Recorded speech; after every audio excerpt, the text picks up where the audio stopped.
चल तुझ्या आवडीची भाजी आणि भाकरी दिली आहे लता मावशींनी. खाऊन घे बरं थोडीशी. आकर खाऊन घे बेटा. ए कमळे, तुला माहित होतं ना हो?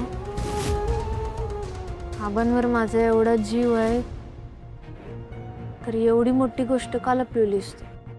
कसं सांगणार होते मी आणि काय सांगू?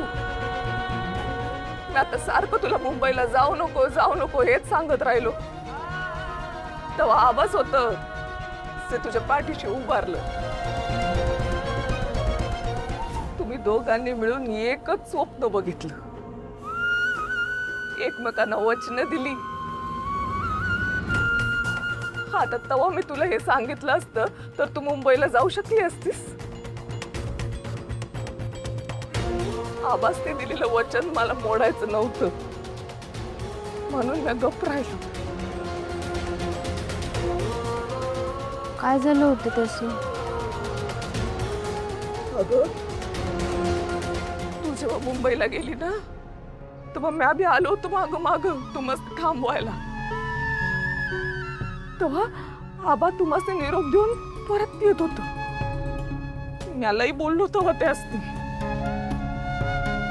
तेव्हा काय माहिती ग ते असते अटॅकच आला.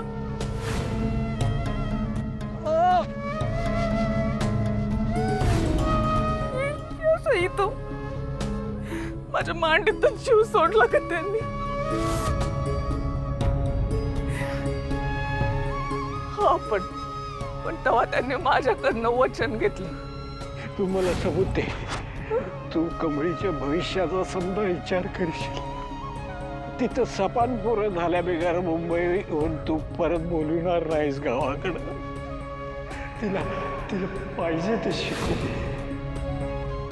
तुझी समधी स्वप्न पुरी करायला मी तुला मदत करीन. त्यासने मी वचन दिलं होतं. त्यासने दिलेलं वचन मला मोडायचं नव्हतं.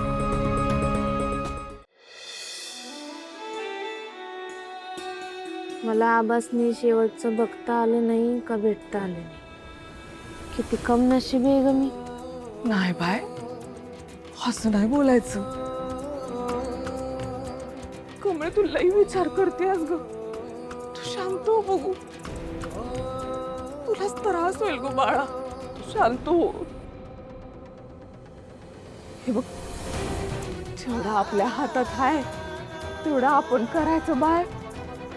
जे आपल्या हातात नाही त्याला आपण काय बी करू शकत नाही ग. आता आज आबांचं श्राद्ध आहे. आता तू आलीस ना व, आता समधी तुझ्याच हातनं होऊ दे बघ. इतक्या आनंदानं त्यांना निकाल दाखवायला आलं होतं. बाबांच्या हातनं पेढा खाऊन त्यासनी मिठी मारणार होतो आणि तू आता श्राद्ध घालायला सांगतेस. देव तरी कसली परीक्षा घ्यायला लागलाय माझी ग.